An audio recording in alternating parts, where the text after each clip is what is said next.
You're free to go, Vice Mayor. Thank you, and welcome everybody. This is a special meeting of the Urban County Council, April 13th, 2021. And before I do anything else, I need to read a COVID statement.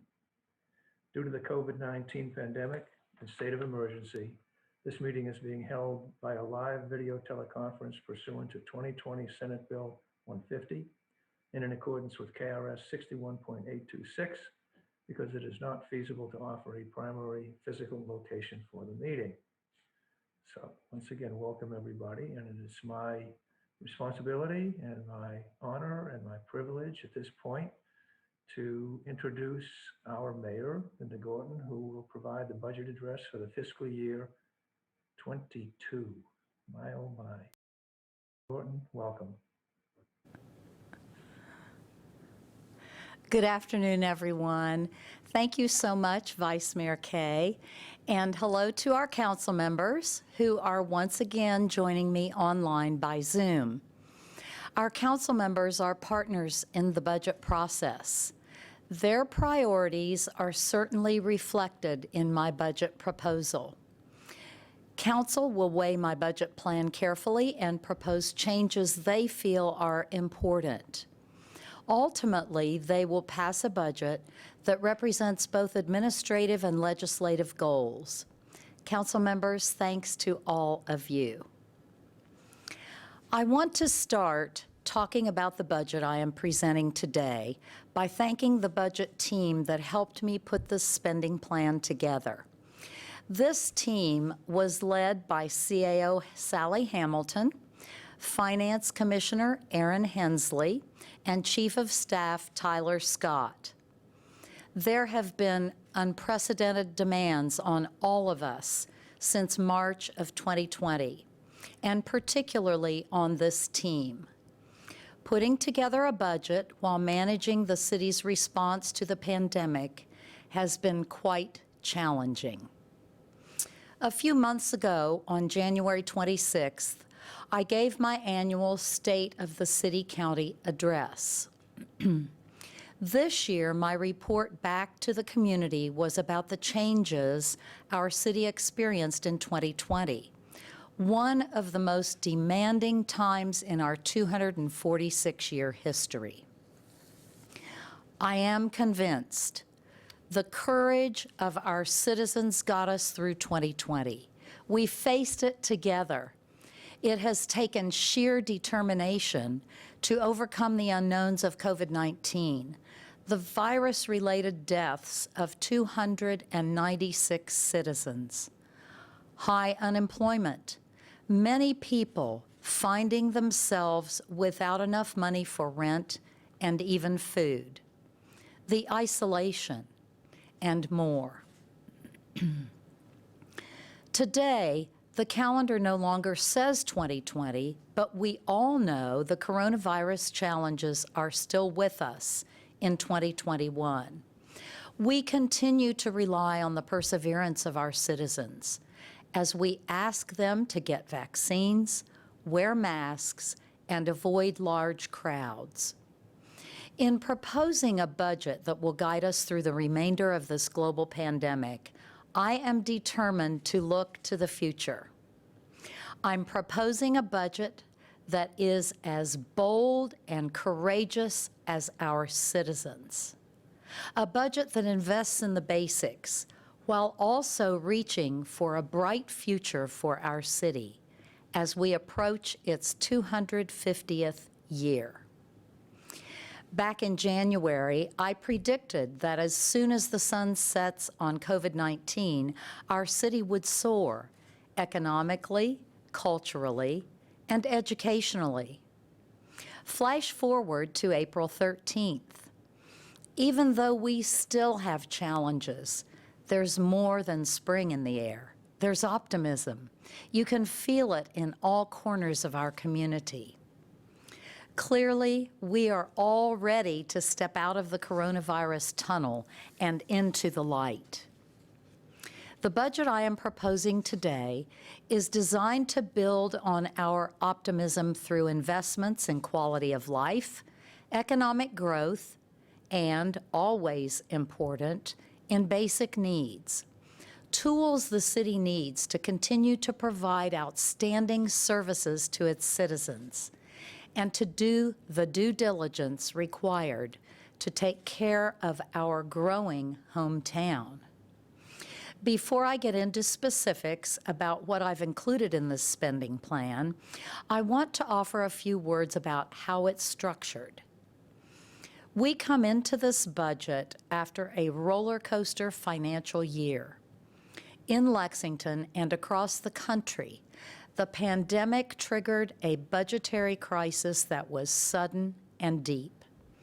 In March and April of 2020, virtually all economic activity slowed throughout our nation.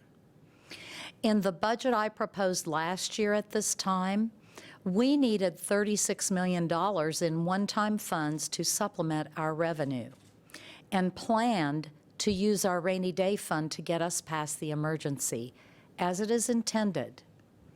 We tightened our belt, moving it several notches beyond what is comfortable. We passed a budget that focused only on basic services. Then, throughout the year, we implemented strong and responsible financial management. Ultimately, we have not had to dip into our rainy day fund. However, we were not able to fund many of the programs our community needs. As I said at the time, it was an inadequate budget for our city. The budget I'm proposing today is a different story. It is a bold plan for our future, and it makes solid investments in basic needs.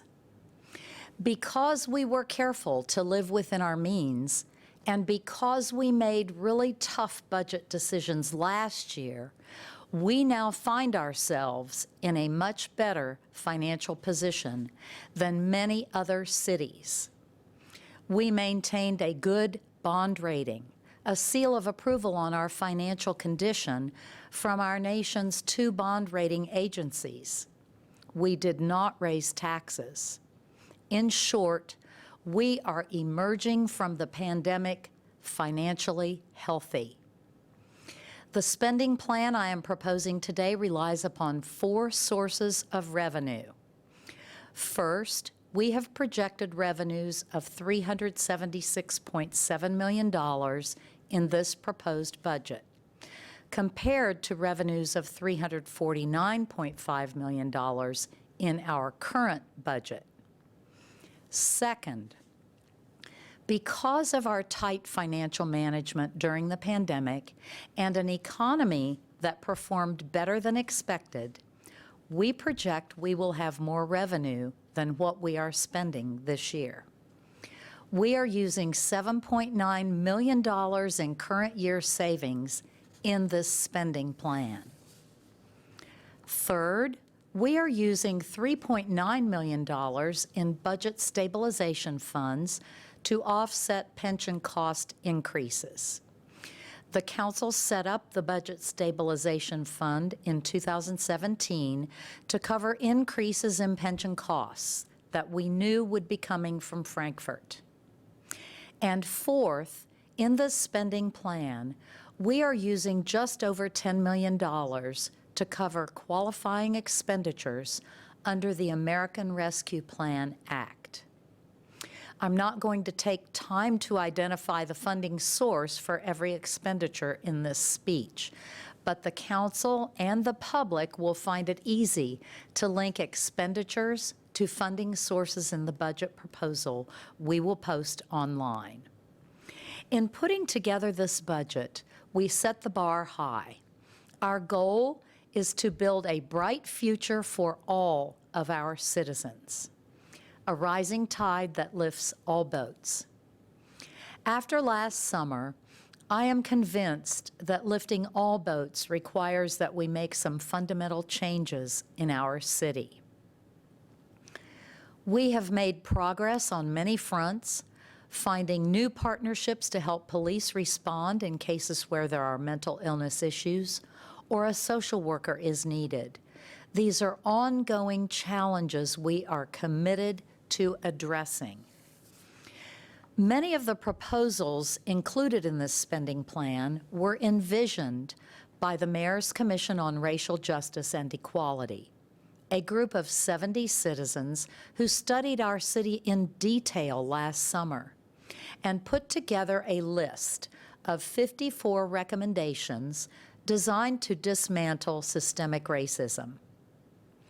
Although we've made considerable progress this year in making these changes, this new budget will allow us to accelerate implementation of Commission recommendations through a new senior staff position in the Mayor's office. This person will build on the significant progress Lisa Higgins-Hord and our team have already made in implementing these recommendations. So let's talk about this budget plan by examining its impact on quality of life for everyone. Building quality of life is important. Our economy depends on it. All of our citizens rightfully expect it. One of the most important components of quality of life is housing. As the Racial Justice Commission members and other citizens have pointed out, we've got a lot of work to do in housing. We're not afraid of hard work or of tackling really tough issues. That's why I've proposed the creation of a permanent Housing Advocacy and Community Development Department. This department will elevate our city's work on housing, bringing together, coordinating, and improving the government divisions that address housing concerns. Let's start with the most pressing concern, our need for more affordable housing. Over the past few years, we have been building affordable housing at a record pace. Since 2014, we have invested $17.2 million to leverage $196 million in construction or rehabilitation of 2008 affordable apartments or houses. That is a significant accomplishment. Still, every study shows we need to do more. Therefore, this year, I am increasing the city's annual allocation to our Affordable Housing Fund by $1 million for a total of $3 million. The Commission also suggested our Division of Code Enforcement could be an agency designed to help neighborhoods thrive rather than just an enforcement agency. I am proposing a new $200,000 residential assistance fund, plus an increase in sidewalk assistance funding to $150,000. Code enforcement will have an opportunity to help income-eligible property owners who can't afford to make repairs.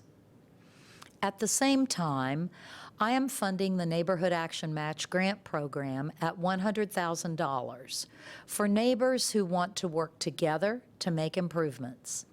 This doubles our commitment to this program from previously funded levels.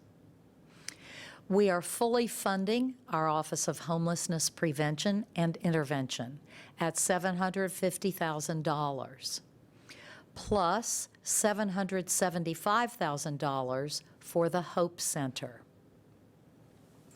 Like safe, affordable housing, good jobs are also important to our quality of life.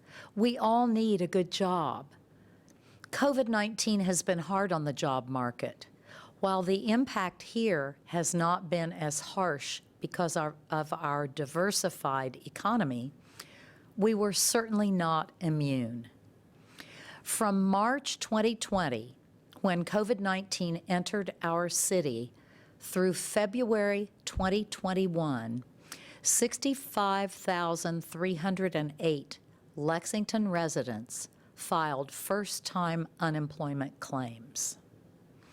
At the peak of the pandemic in April 2020, we had 14.1% unemployment. Claims came in from across virtually every sector of our economy. Among the hardest hit were the hospitality industry and retail. The good news is we are almost back to pre-pandemic employment. Pre-pandemic, in February 2020, we had an unemployment rate of 3.1%. 1 year later, as we moved to post-pandemic, in February 2021, we had an unemployment rate of 4.4%. We are picking ourselves up, dusting ourselves off, and generally getting back to work. But I am well aware some people, like those who work in the hospitality sector, are still suffering. We cannot ever take our eyes off the ball when it comes to jobs. The multifaceted investments I am proposing in economic development again this year will allow us, with assistance from our economic development partners, to continue to provide more economic opportunities for all Lexington citizens at a variety of income levels. I have included $300,000 to allow us to continue to showcase our community to the world. Euphrates International continues our work of attracting new businesses.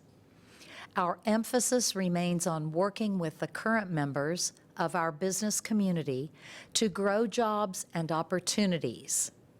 Existing business and retention efforts are led by Commerce Lexington. And the Urban League of Lexington and EHI Consultants are leading the work on the Combined Neighborhoods in Transition Initiative and the Opportunity Zone Initiative, bringing employment opportunities to downtown and the north side of Lexington. We use opportunity zones and other federal and state tax incentive programs to attract businesses to Lexington. We also rely upon our local jobs fund, tax incentives that are unique to Lexington. Our jobs fund is designed to attract high-paying jobs here and to help local businesses grow new jobs. This year, I am proposing that we set aside $500,000 for the Jobs Fund. The Jobs Fund recently helped attract the headquarters of the Child Neurology Foundation and Water Warriors to Lexington. These companies represent two target industries for our community: healthcare and clean technology. Since it was established in 2013, the Jobs Fund has assisted 21 local companies with the creation or expansion of 252 good-paying jobs, creating new payroll totaling almost $13 million a year. The need for a quality workforce continues to be the _1 issue employers talk with us about, and we are listening. I have included $200,000 to continue our work to make sure our businesses have the workforce they need for the future, and all of our citizens have the skills they need to compete for good jobs. We will continue training programs through the Building Institute of Central Kentucky to assist with building trade certifications.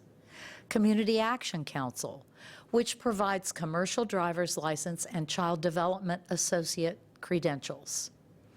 Jubilee Jobs, Lexington Rescue Mission, and Kentucky Refugee Ministries, which all provide workforce readiness and job placement services for our community. Finally, Lexington will soon take a huge step forward as work begins on the Lexington Industrial Authority Plan for property at University of Kentucky Coldstream Research Campus. 200 acres of property at Coldstream will transfer from UK to the Lexington Industrial Authority in 2022. This project will represent the opportunity to bring good jobs to a business campus built to reflect the natural beauty of Lexington. Over the past year, the Industrial Authority Board has been working to finish its initial site plan, a process that should be completed in June.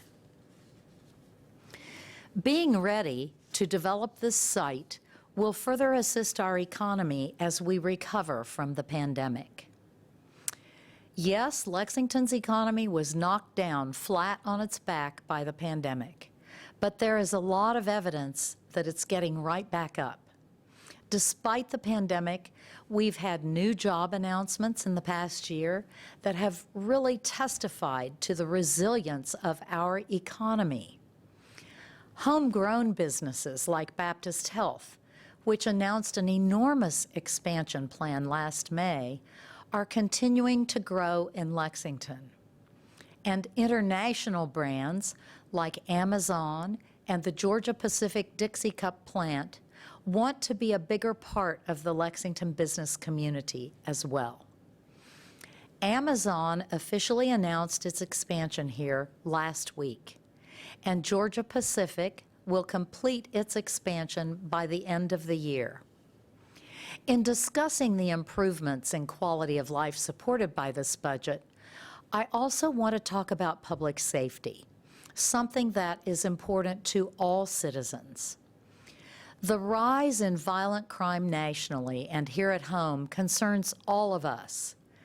We are working on ways to address it by tackling root causes and enhancing public safety. First, in police, I've included funding to hire 6 additional officers, including a sergeant and 5 new neighborhood resource officers. Neighborhood resource officers work to address quality of life challenges. They work with neighbors, businesses, and district council members, and attend community meetings. Their goal is to help improve quality of life and reduce crime through conventional and unconventional methods. One of the goals of the Racial Commission report was for the police to take steps to enhance community relations. Neighborhood resource officers soon become fixtures in the neighborhood, well known to everyone, and well aware of neighbors' issues and concerns, thereby improving their relationship with the community. These new officers, and all officers, will soon be equipped with body-worn cameras that are automatically activated when tasers and firearms are drawn. In this budget, we've also beefed up funding in human resources to improve minority recruiting in police and throughout the government, providing an increase of $20,000.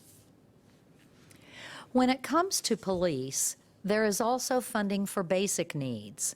I have included funding for new patrol vehicles, a mobile command post, and 2 police recruit classes to keep our police force near its authorized strength. In fire, I have included full funding for our community paramedicine program, an important service that is proving invaluable for many citizens. Emergency run data shows some people call 911 frequently for help with chronic non-emergency problems like mobility. Community paramedicine gives firefighters the opportunity to get at the root of those chronic problems and find permanent solutions. While finding long-term solutions for citizens, community paramedicine has also helped us decrease our run volume for our emergency care vehicles. Funding for basic needs in the fire department is also included. I have funded several fire vehicles in this budget, including an engine, 2 new emergency care vehicles, and 2 emergency care remounts to help us get more life out of older units.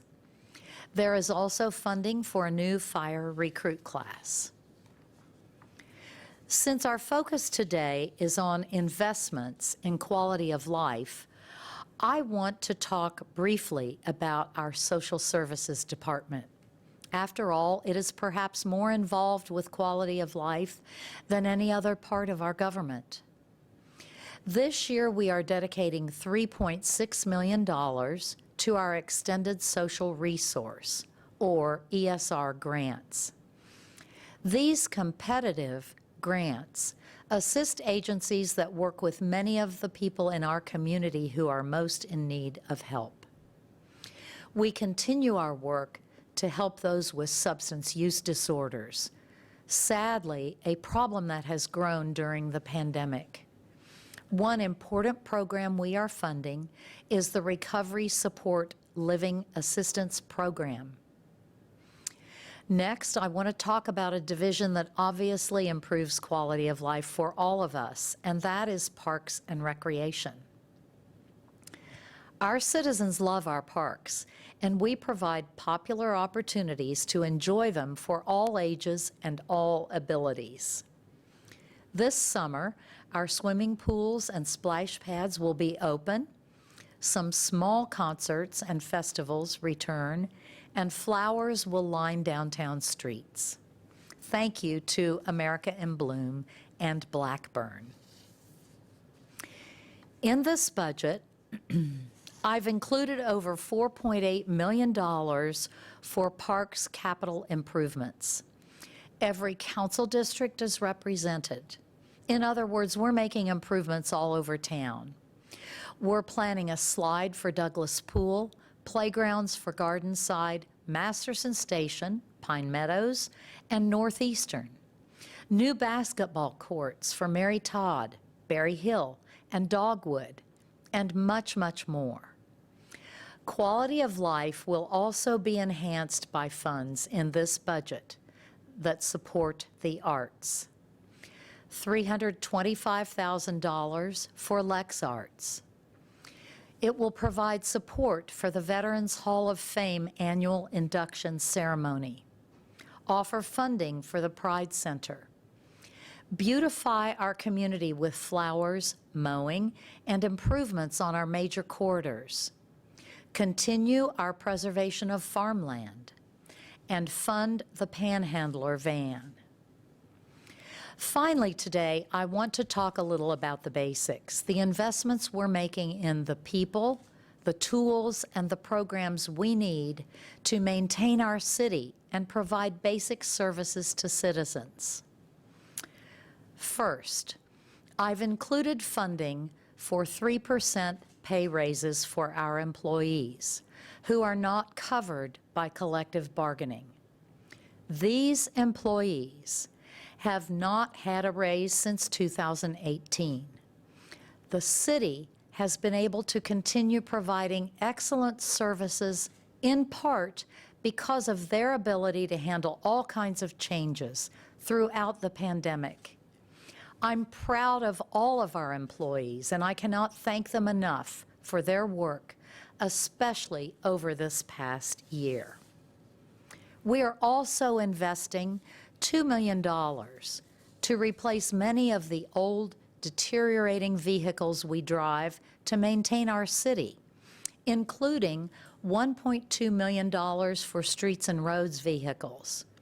They can't clear the snow off the roads without adequate vehicles. I've included $14 million for paving. There are also investments in significant traffic and pedestrian improvements around town, including funds for design of the Fieldstone Connector, an important opportunity to reduce congestion in the Beaumont Circle area. Design for a corridor project for Liberty Road, including driving, walking, and cycling improvements throughout the corridor. A neighborhood traffic management program, an opportunity for citizens to work with city traffic engineers to find solutions to traffic concerns. And 5 sidewalk or trail projects that continue our commitment to walking and biking access. This is a budget for everybody. It covers the basics and it prepares for the future. It's financially responsible while making important investments. It's bold and it's sensible. No matter the neighborhood, no matter your age, no matter your walk of life, this budget has something for you. Together, we are investing in, we are taking care of our hometown. That's where our heart is. Thank you very much.